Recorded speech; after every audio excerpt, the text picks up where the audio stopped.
F'sena ta' pandemija Gvern Laburista ma waqaf xejn lin-negozju u l-familji Maltin wawċin. Iddikjara dan il-Prim Ministru mexxej Laburista Roberta Bela waqt programm speċjali mħejjim il-Fera tan-Nisa Laburisti lejlitjum il-mara bis-sem ukoll ta' martu Dr. Lidja Abela.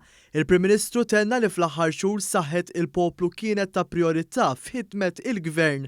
Ħdimna qatih, ma kellniex setta regoli fuq xiex nimxu, imma nemmen li bħafna u ħafna ħidma irnexxilna ngħaddu minn 12-il xahar illi kien hemm moment iva fej stajna konna aħjar, però ħdimna kemm flaħna biex dejjem ipproteġejna bi priorità s-saħħa tal-poplu Malti u għawċi kollu. Dik hija l-ewwel priorità għalina.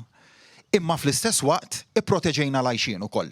Il-Prim Ministru qal kif is-sigħat li ġejjin pajjiżna se jkun ta' 100,000 doża kontra il-COVID-19. Se nkomplu bil-vaċċin nattakkaw lill-pandemija, għandna bżonn iżda bħala pajjiż ftit ġimgħat fejn niddefendu wkoll sabiex nagħtu iċ-ċans lill-awtoritajiet tas-saħħa tagħna biex jibqgħu jelaqmu kemm jifilħu nies l-impenn tagħna bħala gvern se jibqa' li nibqgħu nġibu kemm nifilħu dożi tal-vaċċin sodisfatti li iva l-ewwel pajjiż fost il-membri kollha tal-Unjoni Ewropea li qegħdin illaqmu qegħdin fuq quddiem nett. Il-Prim Ministru spjega li l-aħħar jiem kienu diffiċli bl-introduzzjoni ta' miżuri ġodda, iżda sostna l-impenn tal-Gvern li jkompli jkun ta' spalla n-negozji.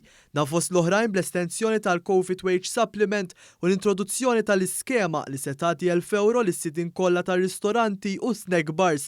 Dr. Abela elenka l-ħidma tal-Gvern imsejsa fuq il-bilanċ. Kruċjali li żżomm dan il-bilanċ, kruċjali li ma tħallix lin-negozju waħedhom, kruċjali li ma tħallix lill-ħaddiema waħedhom, lill-frontliners waħedhom, u dan huwa appell li se nibqgħu naħdmu fih fil-ġimgħat li ġejjin. Il-Prim Ministru tkellem ukoll dwar ir-riforma fil-liġi tal-kirjiet ta' qabel l-1995 u qal li l-ebda gvern ma rrid jindirizza din il-problema.